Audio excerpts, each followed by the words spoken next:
Dearly beloved, we are gathered here today to watch football, not get married. What are we doing here?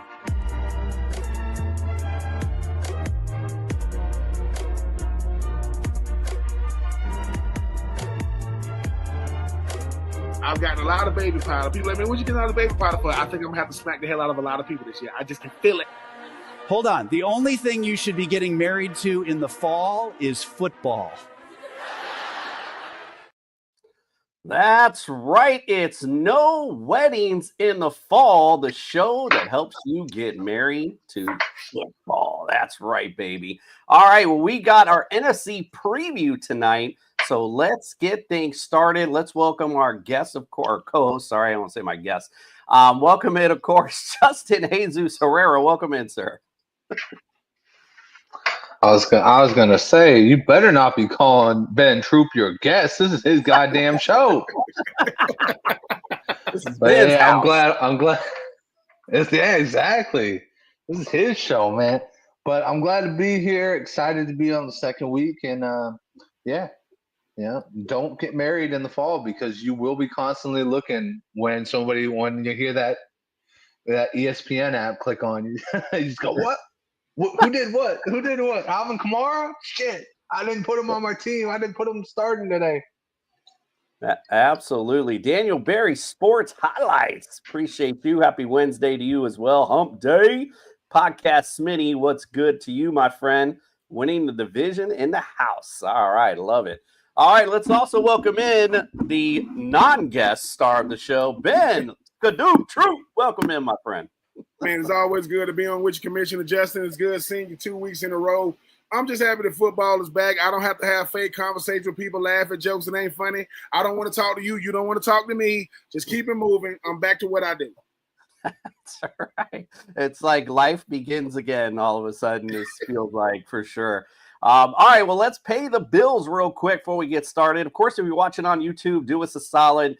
Hit subscribe, give us a like, throw some comments in there. Little things stopping you from doing it. Big things popping for us when you do. So we always appreciate that. Also, if you're looking for some championship bling for your fantasy champion, look no further than Pro-Am Belts. And if you're looking to play daily fantasy football, use the Fast Draft app and use the promo code TROOP.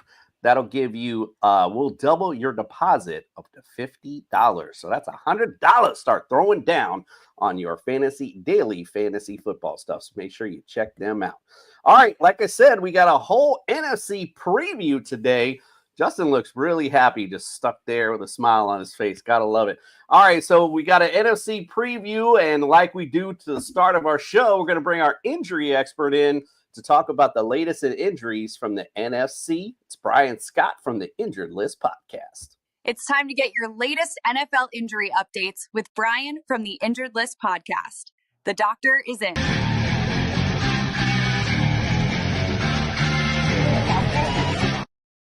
The doctor is in indeed, and we got some NFC injuries to talk about. Welcome in, Brian. We appreciate you. Thanks for having me. And when did I hire her? That was a good choice. Never have enough nurses. Never have enough nurses. All right. Where are we? We're doing NFC. Okay, yes, sir. Sorry. That's all good. Things got a little choppy. I did want to shout you out real quick. Make sure you follow Brian on X. He's got lots of great takes, including, was it Hunter Renfrow that came back from injury, and then the Panthers cut him. And then Brian, even though he's a Giants fan, but he lives in Carolina, wanted to let everyone know that this is why the Carolina Panthers continue to be a failure, basically. So, well, but dude, so he had, apparently, last season he struggled with his health and was out of football. But the year before had been struggling, lost a lot of weight. They didn't know why. Turns out, after all these medical workups and everything, they found out he has ulcerative colitis. And so that was the problem. And nobody was able to really nail it down until just this past year. So now he's got that kind of squared away. He's being treated for it. The guy came into camp this year, looked awesome, put on weight, looked great, and was tearing it up at Carolina Panthers camp, and then they cut him. I mean, somebody hopefully will pick him up. I think he deserves another shot. He's a Pro Bowler. So that's the Carolina Panther injury report. All right, what else? Yeah.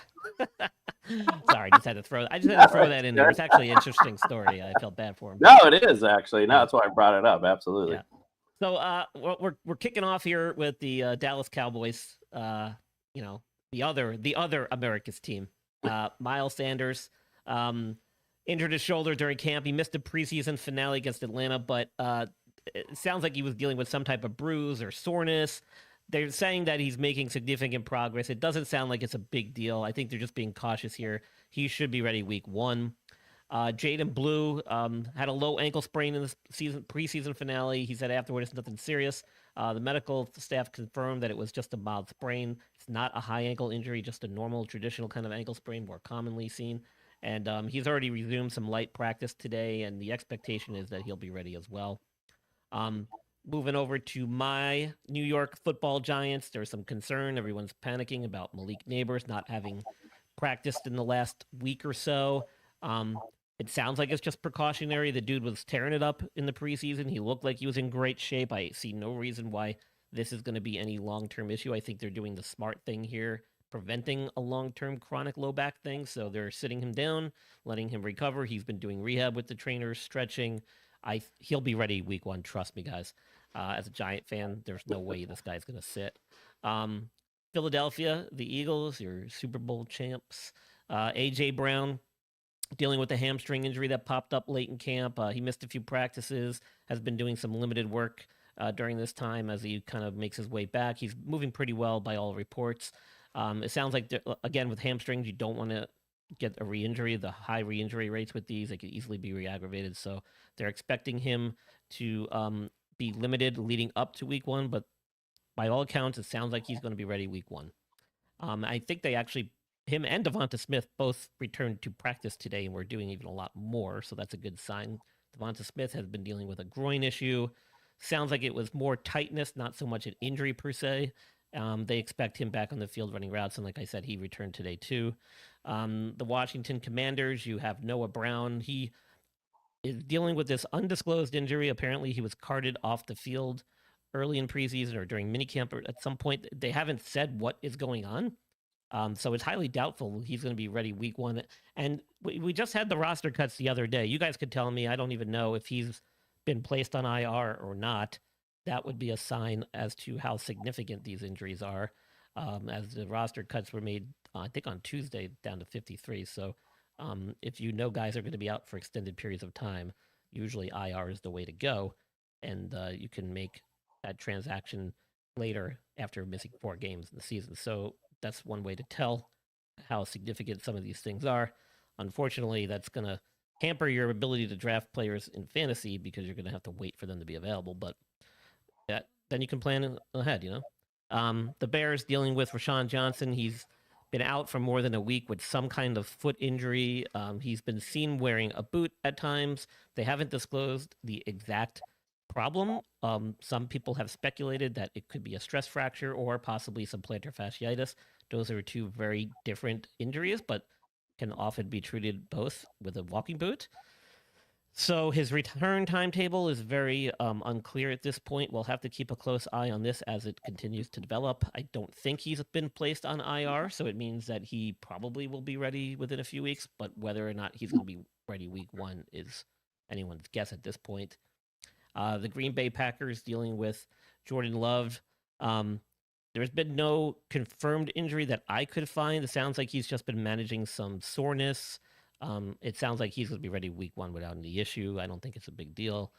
There's just been a lot of conflicting reports. And then Jaden Reed, another foot injury. Again, details have been very sporadic and minimal. He missed practice sessions, didn't play in the final preseason game. Then they said they were hopeful for a week 1 return. So not sure if this is another fracture issue or potentially a soft tissue problem. Again, we'll have to keep a close eye on his status as we get closer to week 1 here. Scrolling down my list, computer's acting all funky today.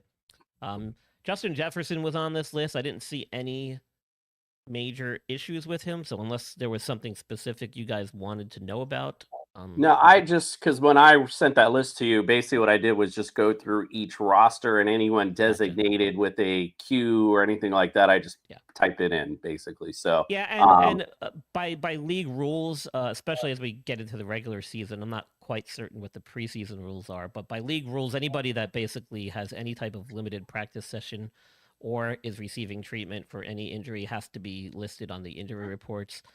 So you'll see that during the season, guys will have Qs next to their name, even though it may not mean much in some cases.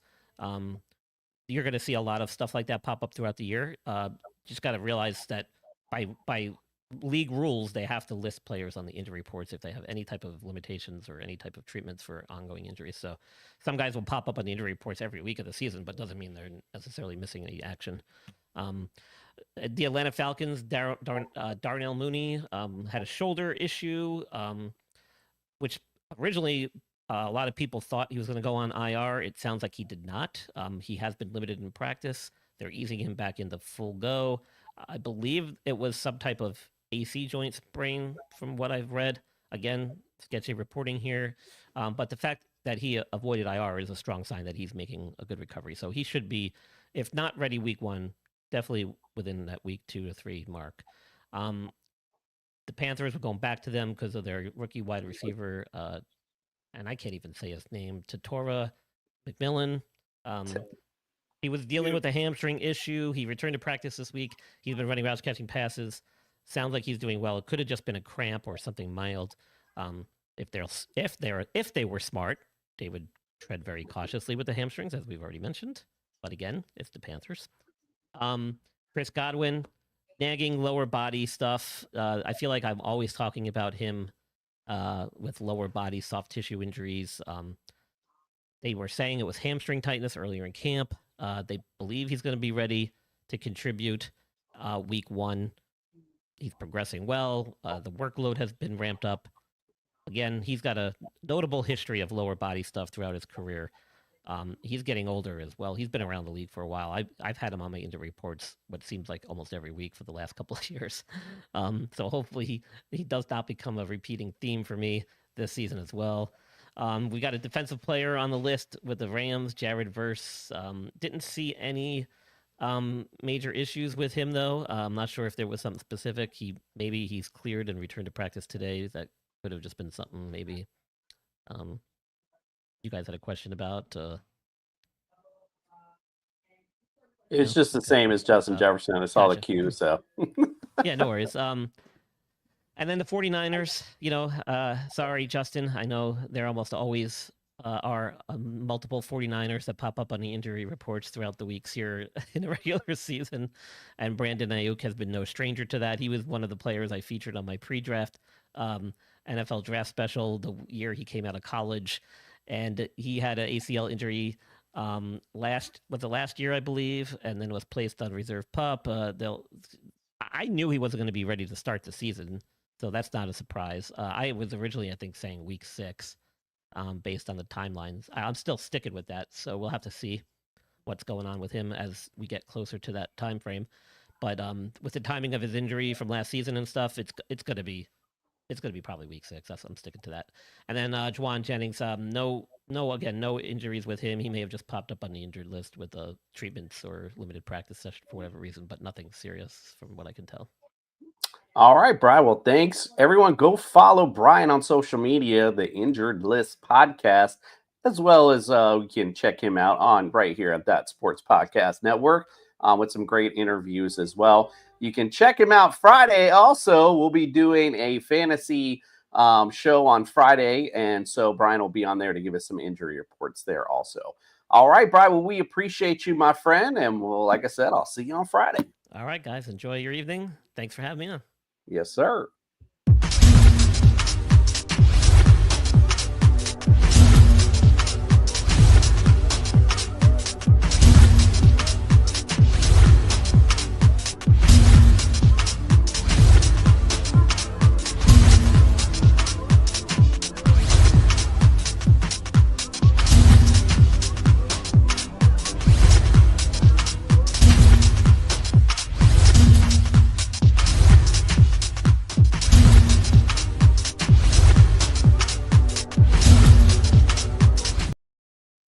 All right, gentlemen, let's get started with this NFC breakdown. And I find it funny because last week we were all pretty much in agreement with the AFC, but we got a little bit of variation here on the NFC this week. So that's good. At least it'll give us some banter anyway. Let's bring up Ben's, of course, the star of the show, not the guest. There are the division winners that Ben has picked. Talk about your division winners, my friend.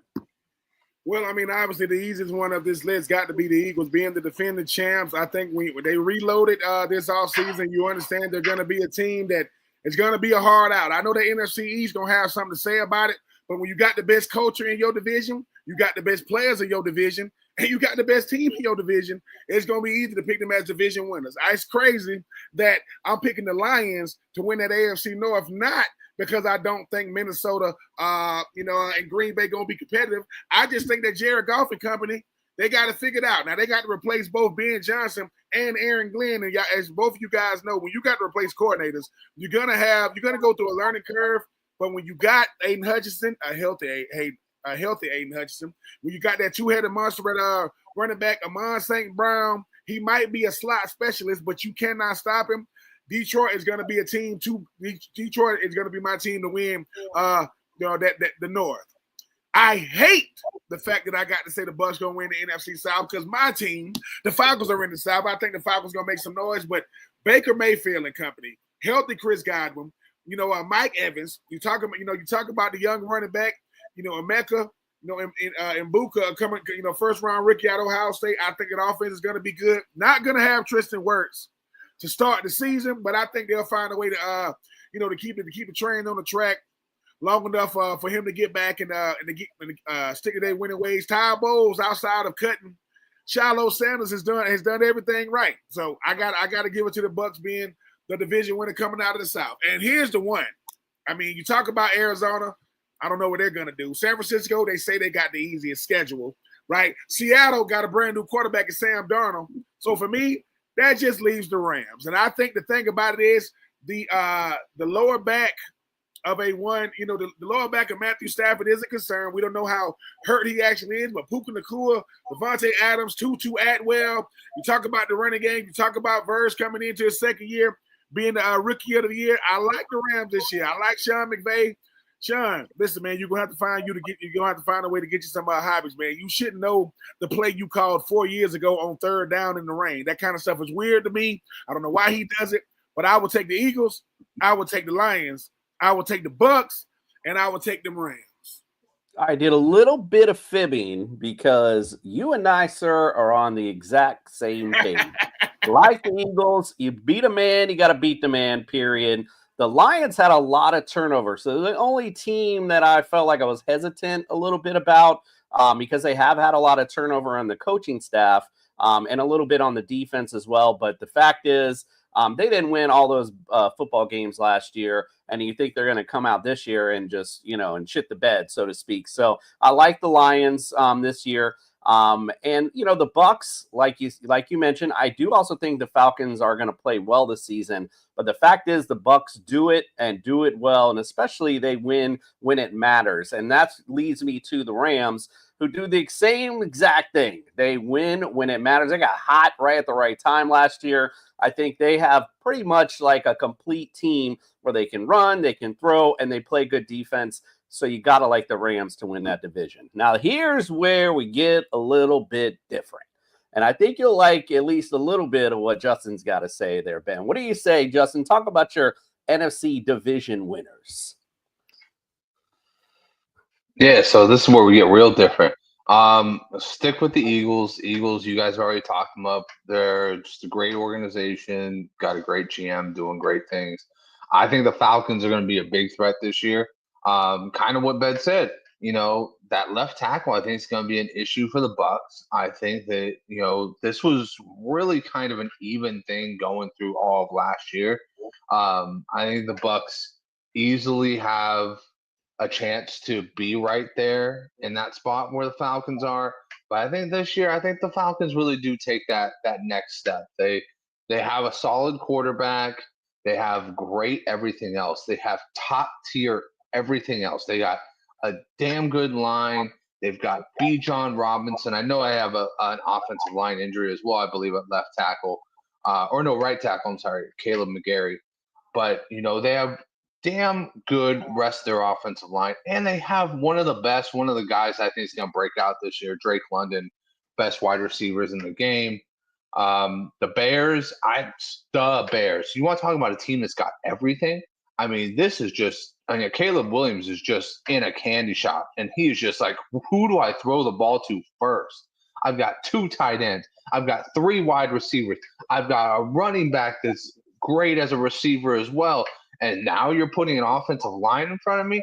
I'll tell you what, if Caleb Williams does not break out and this team doesn't get in at least a wild card, if not the division, which I'm predicting right here because I think their defense is locked in as well, then I think we've got a serious Caleb Williams problem. We got to start looking there.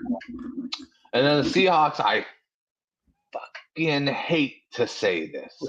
And if we had a bleep button, it'd be all over this fucking show because I hate the Seahawks. Ben, how you were just talking about you can't stand that you had to say the Bucks. I a million times can't stand that I got to say the Seahawks here. But I can't deny what they're doing there. They have built a solid defense. They have a good defensive head coach. They have an idea of what they want to do on offense with Clint Kubiak. They have 2 great running backs to handle the workload.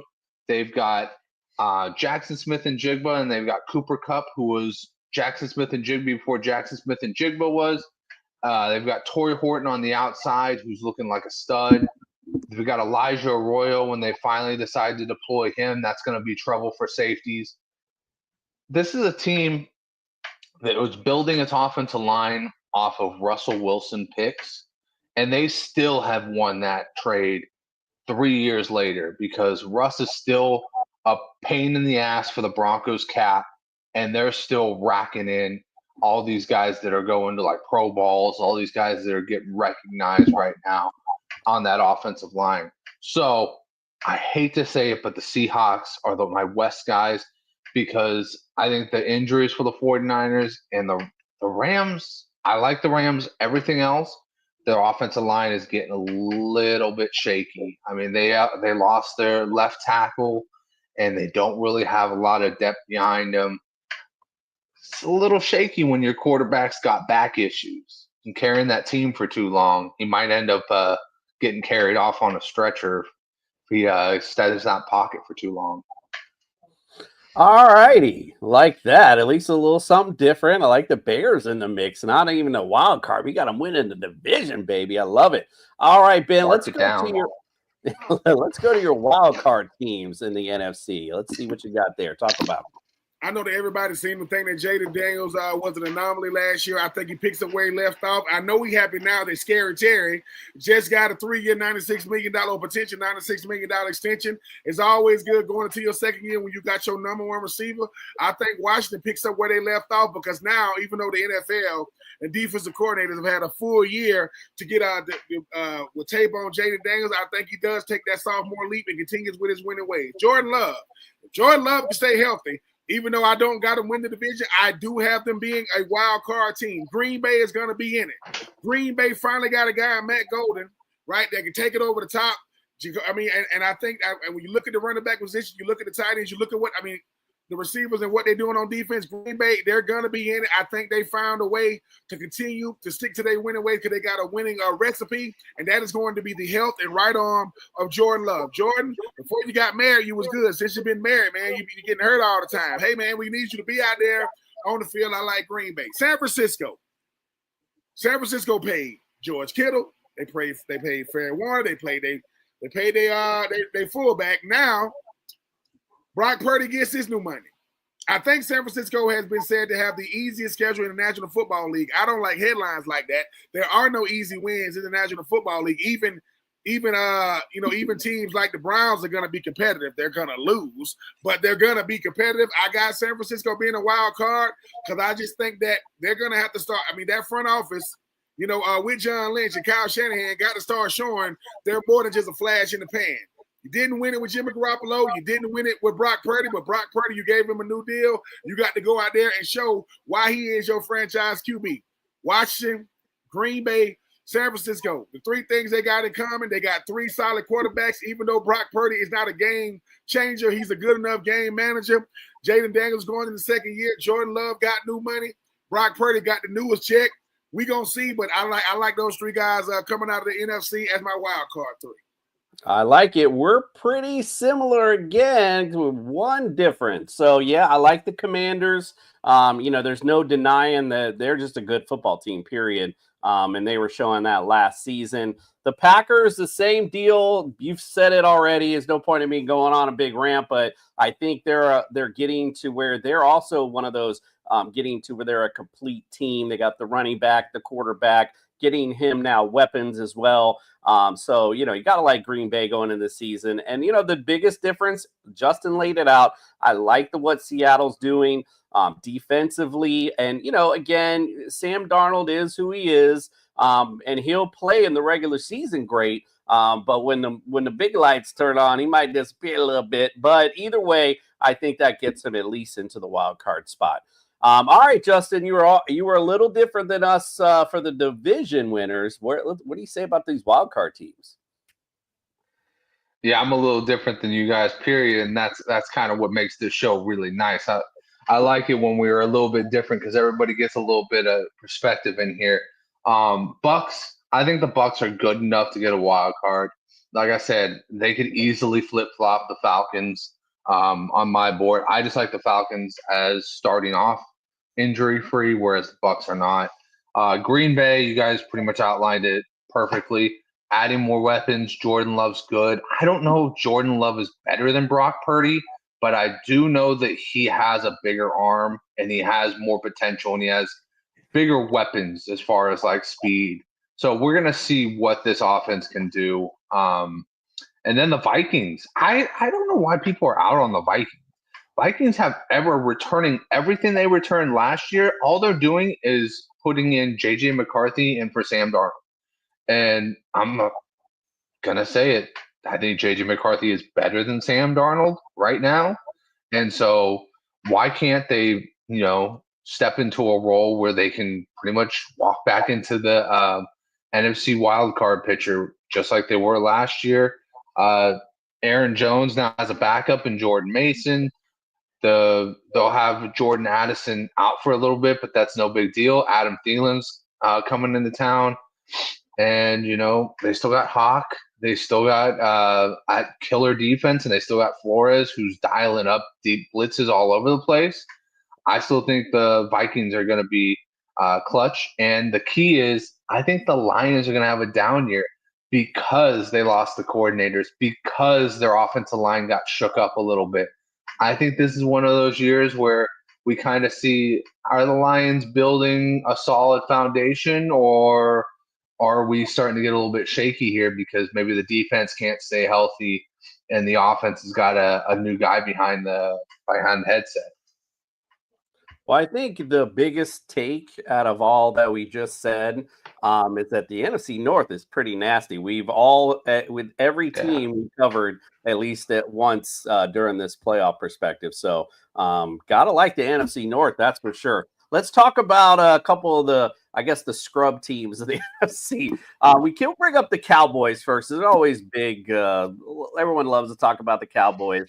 And the fact of the matter for me is that they just don't have a defense to talk about. I love Dak Prescott as a fantasy prospect this year because I just can't imagine a world where they're going to be running the football with a lead because of how bad the defense has been. So that's where I lie with the Cowboys. I think they'll be one of those middle ground teams, but we shall see. Ben, what do you think of the Cowboys this year?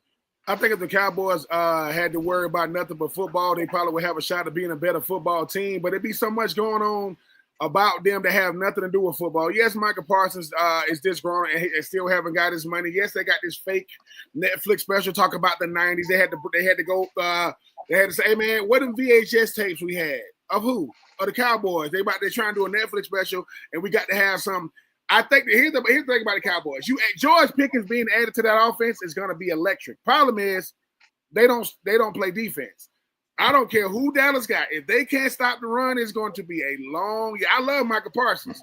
Michael Parsons can't stop the run. So if you can't stop the run, you can't win the National Football League. When Dak is healthy, he has his way in the NFC East. Problem is, can he outscore the Eagles? Nope. Can he outscore the Commanders? Maybe. Can he outscore the Giants? Yep. And guess what? They're going to be just good enough to not be good at all. It's another year, same old Cowboys. They are the greatest wait till next year team you have ever heard in your whole life. Well, it's funny because I've talked to Cowboys fans before because I feel their pain as a America's team, Miami Dolphins fan. And what I like to refer to them as the biggest blue ball team in the NFL, both of them. They just get you all pumped up and excited and no release at the end. Justin, let's move on from the Cowboys. Talk about those New York Giants. So what do you think of them? They're an up-and-coming team, I would say. I think they're starting to grow that defense a little bit. Supposed to be a really good front seven defensively. And then the offense, obviously, finally moving on from Daniel Jones. Jeez, oh, please, what took you so long? So what do you think of the Giants this year? Yeah, I think that they got a lot of good pieces. Sucks that they are in the NFC East, which is going to be dominated by the Eagles for a long time. But, yeah, I mean, they got Tyrone Tracy, who is electric. Sucks that he's like 26 years old. I think he's 25. But, hey, maybe he'll be like a Derrick Henry and he'll set his own standard and be his own outlier. But, you got Malik Neighbors. There's a lot to be said about that team growing. And I think that the best thing they can do is get Jackson Dart in there as soon as possible. Yeah, like I said, it's optimism in New York, at least for once. So, yeah, you got to like what the Giants at least are doing long term anyway. All right, let's move on to another division that we pretty much covered everyone but one. And I feel like this is the team that could be on that outskirt of a wild card team, the Arizona Cardinals, Ben. Talk about them. What do you think about them this year? I mean, it's always the same thing. We've been talking about the Cardinals for the last 7 years. And, Aaron Murray. If Aaron Murray can start fast and not tail off at the end, if Marvin Harrison Jr., they can find a way to get in the ball. Arizona got a good defense. They got a really, really good defense. Calais Campbell is still in the National Football League collecting checks. He's back in Arizona where it all got started. I think the thing about Arizona is this. When nobody's expecting you to do much, you can go out there and really, really just play loose. It's gonna come down to how a guy like Aaron Murray takes care of the football, finds a way you gotta find a way to get your playmakers to football. Trey McBride, I love him at tight end. I just think Arizona is one of those teams. They could be a sneaky wild card team if they don't tail off. San Francisco is respected. You understand what's going on in Seattle. And I just think for an Arizona team, if they could keep pace with the rest of the division, including the Rams, who knows, man? We could be talking about them guys out there, out there in Phoenix, potentially making it to the postseason. Ben mentioning Aaron Murray, Kyler Murray's brother, who's now starting for the Arizona Cardinals. I'm sorry, Kyler Murray. Kyler Murray, not Aaron Murray. Yeah, I'm sorry, Aaron. Listen, them Georgia Bulldogs always be in my head, man. I be tripping. Oh, good, man. All right, let's go on to the one division that's left because we already did the North, the NFC South. Let's talk about those Carolina Panthers, Justin. Again, another team that's kind of built. I don't know if they have as much excitement around them as the Giants, but they seem to be coming up a little bit. Talk about them in their season this year. Well, first off, I'm sorry, Ben, that you got to do the doom and gloom with the New Orleans Saints because there ain't nothing good to talk about that. Funny you said that. I love it. I love it. I love the fact. Look, as a person that had to go through the Sean Payton, right, Drew Brees era, they was good every freaking year. They wasn't winning every year, but Drew Brees changed the whole mindset and trajectory of that whole team. And when both of them left, I said, get the hell on, both of y'all. And since then, Dennis Allen, Kellen Moore, Tyrann Mathieu said, look, man, I know I'm the Honey Badger, but I'm done. I'm not dealing with this. I ain't signed up for this. So, yeah, All right, Justin, what do you think of them Panthers? Yeah, it's another Giants situation. You're just happy that they're going in the right direction. I think that they need a little bit more work on the defensive side, but they're kind of like that. They're kind of like that rebuild in a fantasy team where you're just like, yeah, I got the draft right. Now everybody just has to hit, and then I'll be doing good. So I really like what they're working with there. Found a gem at Chuba Hubbard from Oklahoma State. Bryce is finally starting to come into his own. If McMillan does good and Xavier Legette picks up his game, I think that they could definitely be in consideration for like a really solid 8-9, 9-18. Just missing the playoffs, but they got that little bit of taste of like relevance where they're like, ooh, let's start running with it. Let's start making smart decisions. They definitely got a little juice to them. So, yeah, I like where you put their record at. All right. Sorry, Ben, but the Saints. I don't know. There's not much to talk about, but what do you think?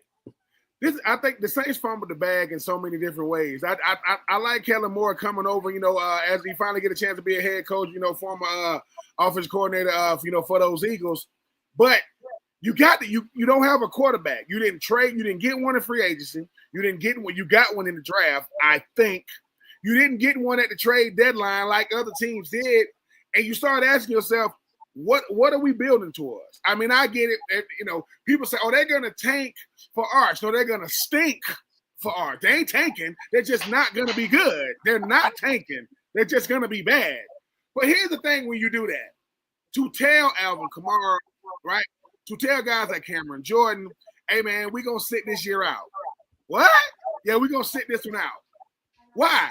Because we want to get Archie Manning grandson, Peyton Manning nephew, or Eli Manning nephew.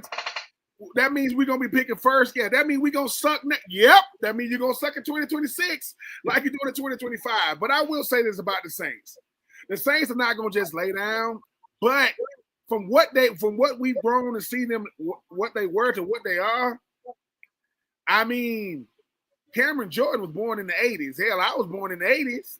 You got players that was born in the 80s on your team. That's not good. So we'll see. But I am going to look forward to the Saints, coming to Atlanta, talking trash to them fans. They're gonna play us tough. But that front office, man, they didn't do no player on that team, both former or current, any favors, because they fumbled the bag big time. Yeah, so it's funny because you brought up them not playing at all this year for Arch. I looked at their schedule real quick because I'm like, I wonder if they play the Browns but no, they don't play the Browns, but they do play the Titans the game before the last game of the year. So it's a possibility we could see a toilet bowl go on in that sense. So we'll see. All right, real quick, Ben, give me your NFC conference champion. Well, the championship, and who's the champion?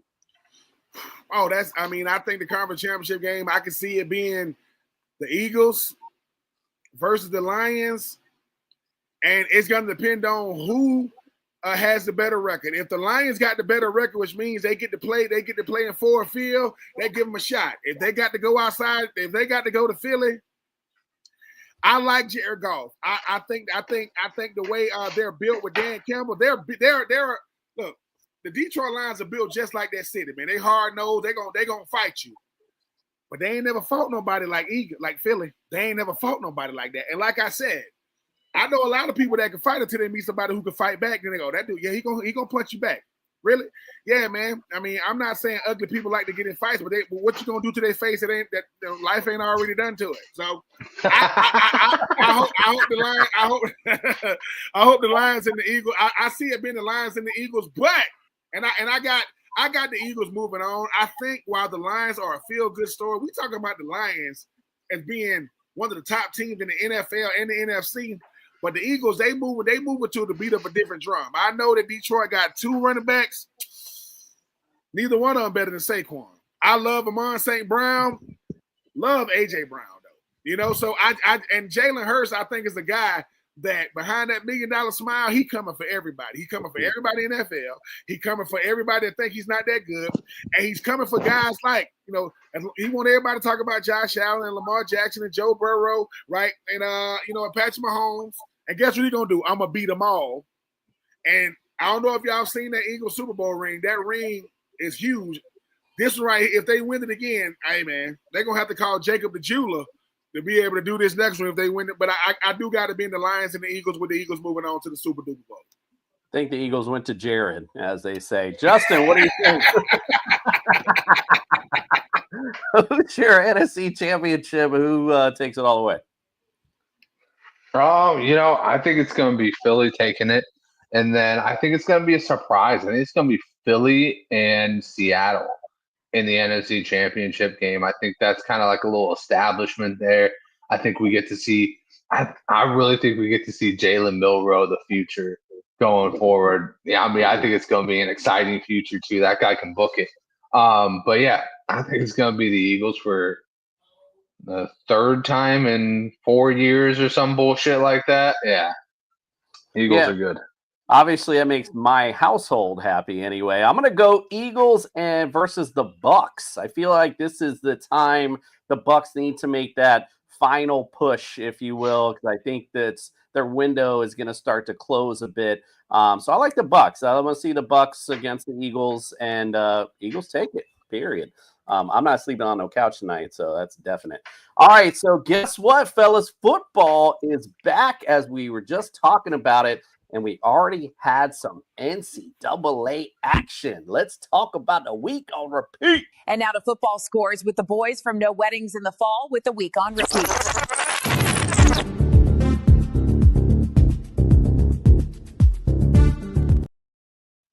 The Iowa State, I'm about to say Ohio, Iowa State Cyclones defeat Kansas State Wildcats 24-21 in Ireland. The one thing I just wanted to comment about this game right off the jump is that this really should have and could have been 31-21 Iowa State, because that last drive that they put together, man, it was masterful. They go all the way down the field. I think I apologize, I don't remember when the drive started, but they pretty much just ran it down the throat of Kansas State, and then on a 4th and 1, pull off a little okey doke play action pass, and the running back gets all the way down. They thought they had scored, but he gets down to the 1 instead after review. They just kneel it after that because that was all she wrote.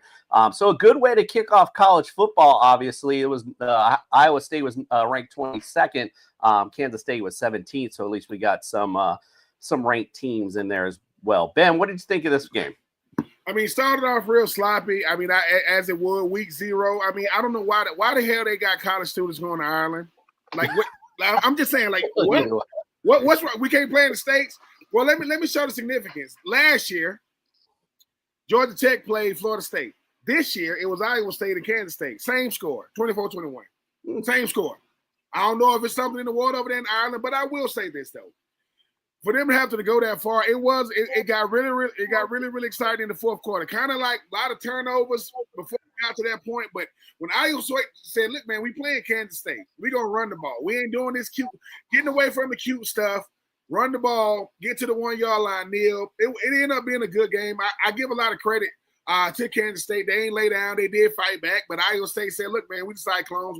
We trying to make sure that we the only thing on TV." And it ended up being a better. Now, when I first started seeing it, I'm like, dude, this gonna be a snooze fest.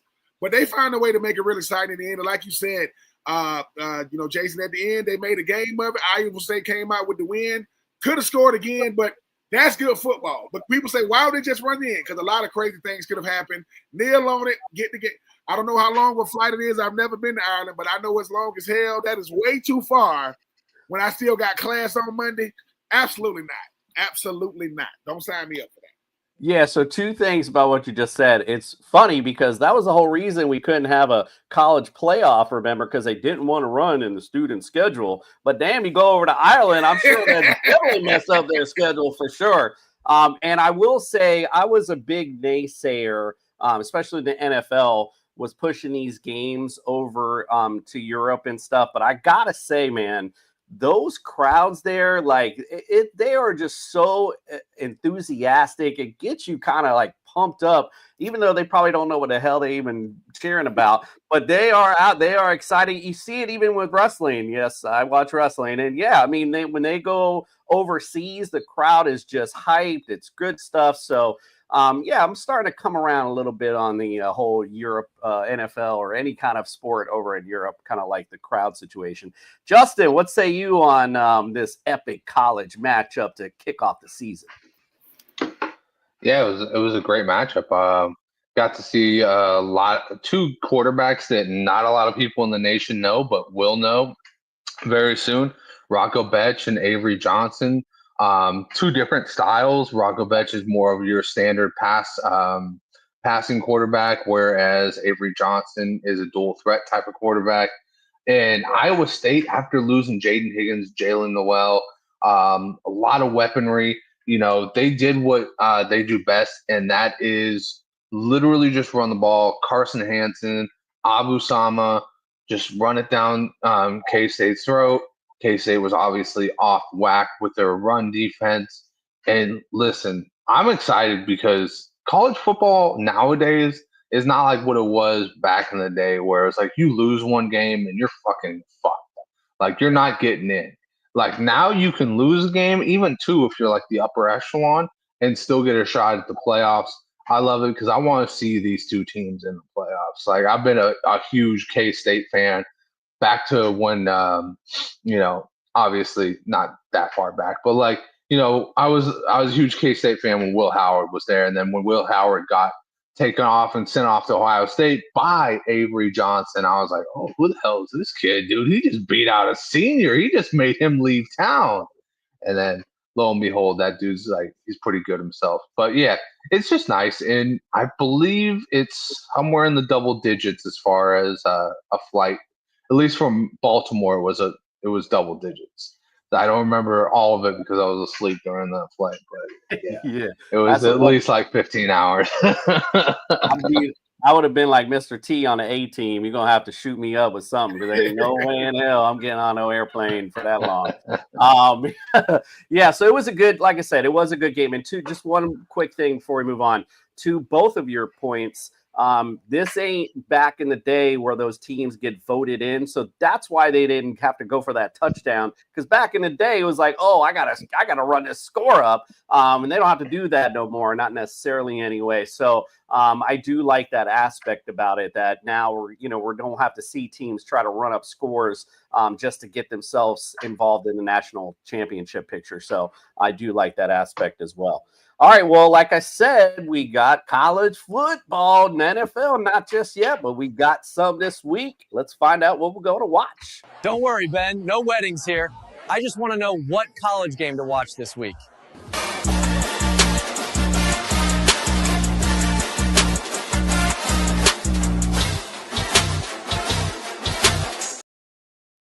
Well, let's find out what we're watching this week. First and foremost, the primetime afternoon game, number 1, Texas versus Iowa State. Let's go.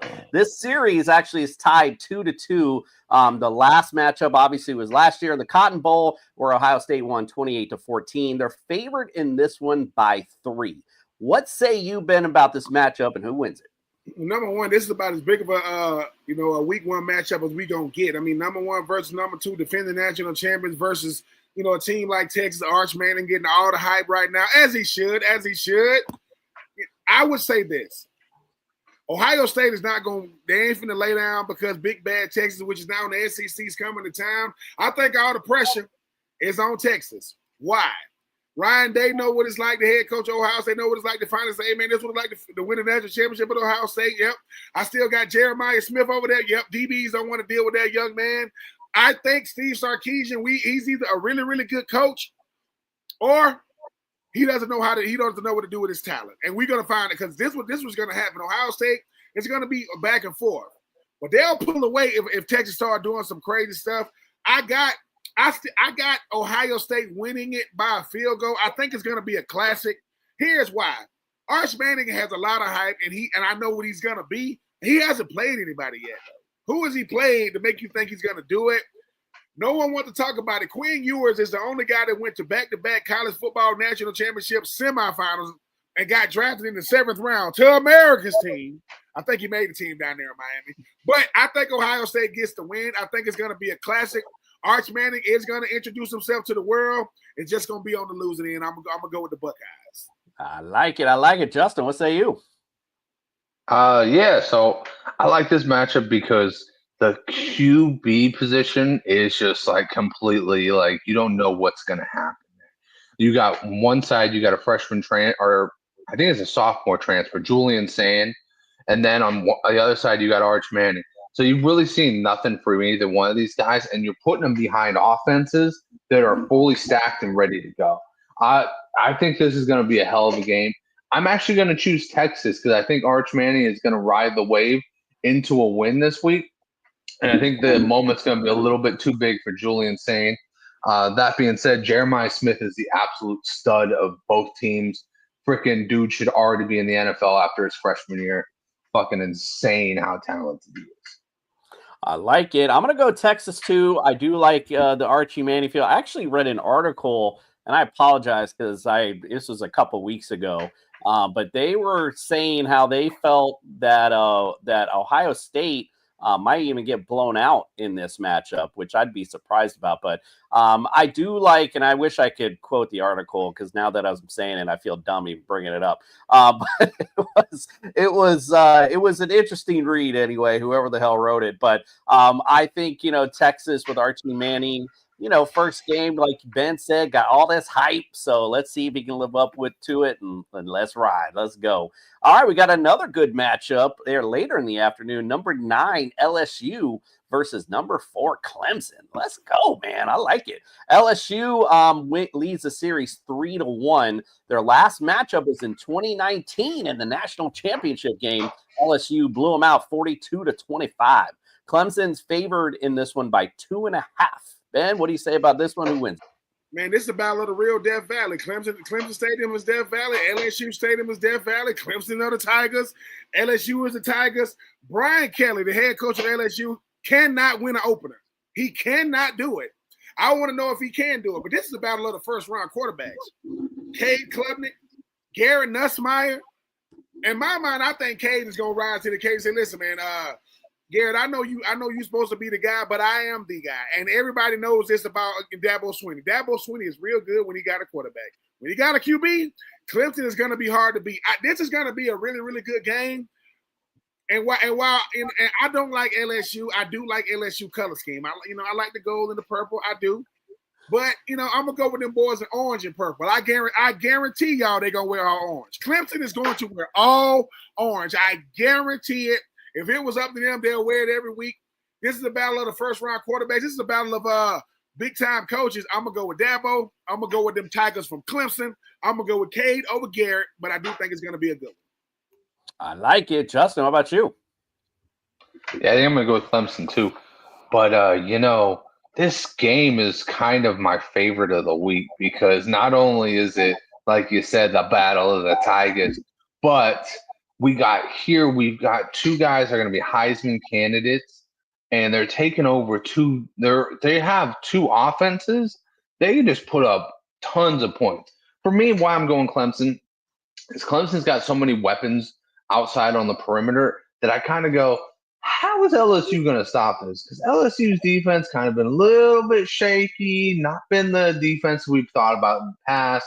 And I kind of want to see how LSU can respond to all the weapons that Clemson has. They just had Adam Randall's going to be playing the Debo role.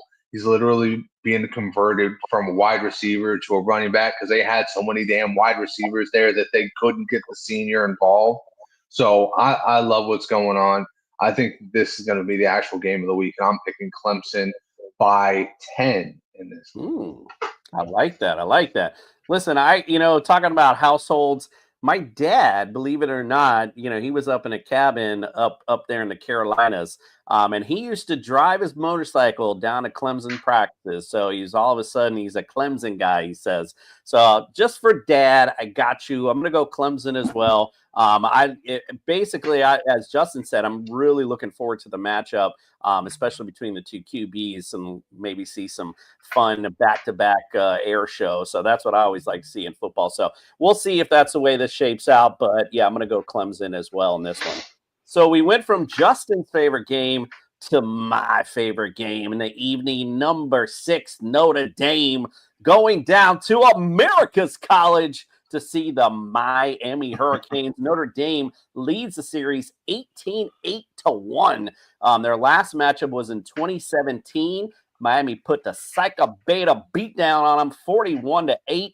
Don't know if that's going to happen this time, though. But the line right now is Notre Dame by 2.5.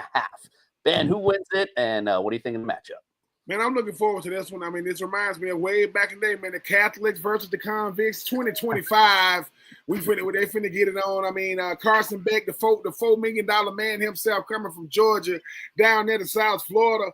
I want to know if Carson Beck is more than just hype. I want to know if Carson Beck went to Miami not for the money, but I want to carry on that, not that Cam Ward tradition, but that winning tradition down there with the CJ Carr.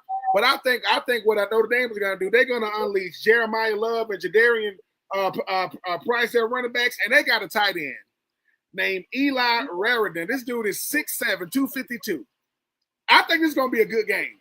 Mario Cristobal gets to look across and say, hey, Mr. Freeman, I know you got a whole bunch of 5 stars, last names, you know, all these guys' sons. I mean, I want to say what? I mean, I think it was it Plaxico Bird's son going down there? What is it? Larry Fitzgerald's son? He's going down there, right? It's a bunch of former NFL great sons going down there. If Carson Beck just plays within the confines of the game and don't do that stuff he did at Georgia, I think this is going to be a real good game. Notre Dame to me is this type of team. When they're really, really good, this is beautiful to watch. But I think Miami gonna snag them one. I think Marcus Freeman is going to come back down to earth a little bit. Here's why I say that.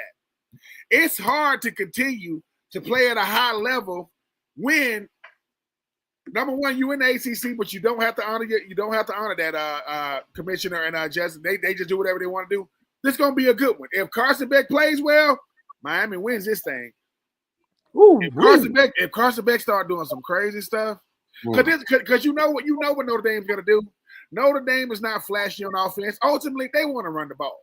They want to play at to the tight end, and they want to bludgeon you with defense. Miami is saying, "Hey, dude, I don't care that y'all got touchdown Jesus. I don't care that y'all got the movie Rudy. We want to beat the hell out of y'all. We want to beat y'all. Carson Beck got to get it done. Nail biter." But I think Miami sneaks it in late. Mario Cristobal, he's the toast of the town for 1 week, and then he's going to get into the schedule. We'll see what happens. But I'm going to pick the Canes to upset the Irish. What do you think, Justin? Yeah, that's Notre Dame, you were absolutely right. Notre Dame kind of just like clawed and scratched their way into the national title game last year. And it was really because they had to deal with Riley Leonard as their quarterback. Oh, Jesus, dude. And then you saw in the game, you're just like, oh, man, how is this guy going to make an NFL squad? And then, the Colts do a lot of great things for the community. So, of course, they gave him a job. But, I'll tell you, this CJ Carr guy is a little bit different. And they got what I love everything that you said, but you missed the one guy that I'm really looking forward to watching. And that's Jaden Greathouse, because that guy is a phenomenal route runner.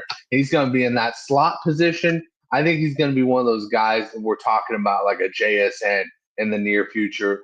So mark him down. Jaden Greathouse is going to be a good player. And then you got, like I said, Jeremiah Love, who's literally going to be the next great running back going into the NFL. On the other side, the Canes look like it's more of a kind of like I don't want to say rebuild year, but kind of getting stuff together. They like wouldn't spend money on Carson Beck. I'm afraid that Carson Beck is probably kind of like Spencer Rattler was at South Carolina, a little bit too hyped up, maybe not as good of a quarterback. So I don't know. But they also got this tight end named Elijah Lofton that I'm really interested in watching him play. Elijah Arroyo came from there, so you kind of get the idea of what they like at the tight end position. I'm going to go with Notre Dame. I'm going to go to Notre Dame. They're going to steamroll this game. And it's not going to be like one of those like shit piling on like 35 to fucking 5 games. It's going to be one of those really long, drawn out 20 to like 6 games or 20 to 10 where you're going to be like, oh, it was that close, but you really did not feel like it was a close game when you watched it. Yeah, I would love to sit here and, man, just say all these great things. Kane's going to win. But, that defense, God, like it, you mentioned it a minute ago, Ben, what Notre Dame wants. I feel like they could probably do that the way this defense looked last year. Hopefully it looks a little bit better. But I'm going to be a homer and pick the Canes anyway. But I kind of agree with Justin. I feel like this might be a little get back from that beatdown that 2017 because, like I said, that defense wasn't looking, and we just, we don't know what Beck's going to look like out on that field yet. So, the only thing I can really go off of is, how he played prior. But this is, again, a new team, new system, new coach. So we'll see how it all plays out. But, like I said, I'm going to go ahead and pick the Canes, but I kind of agree with Justin. I think we might struggle quite mightily this weekend, but we'll see. I'm be excited. We'll come back next week. I'll be a whole new tune next week.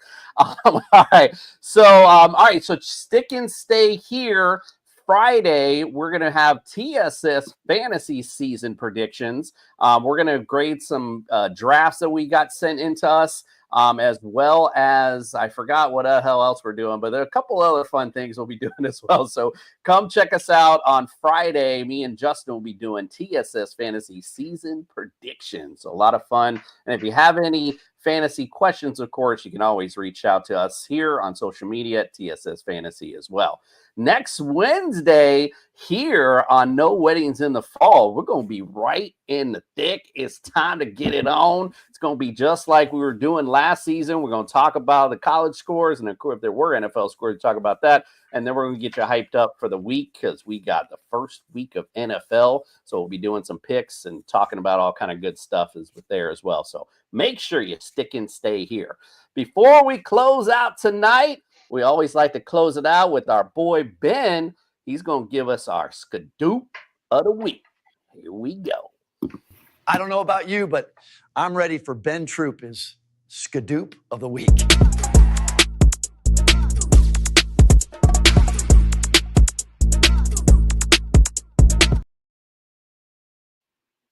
What up, my good people, man? I am Ben Troupe. This is my Skadoop of the week. I'm going to just get right to it. Football is a beautiful game, right? We love it. For a lot of guys that just got done playing football in the National Football League in the preseason, a lot of them got cut. Some of you, this will be your last time playing football professionally. Some of you going to move on to the UFL, CFL, AFL, just an opportunity to continue playing.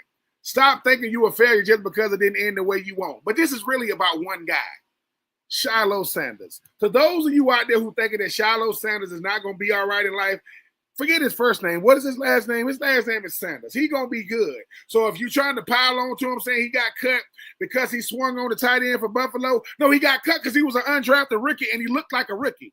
How many undrafted rookies make the team? 1 or 2.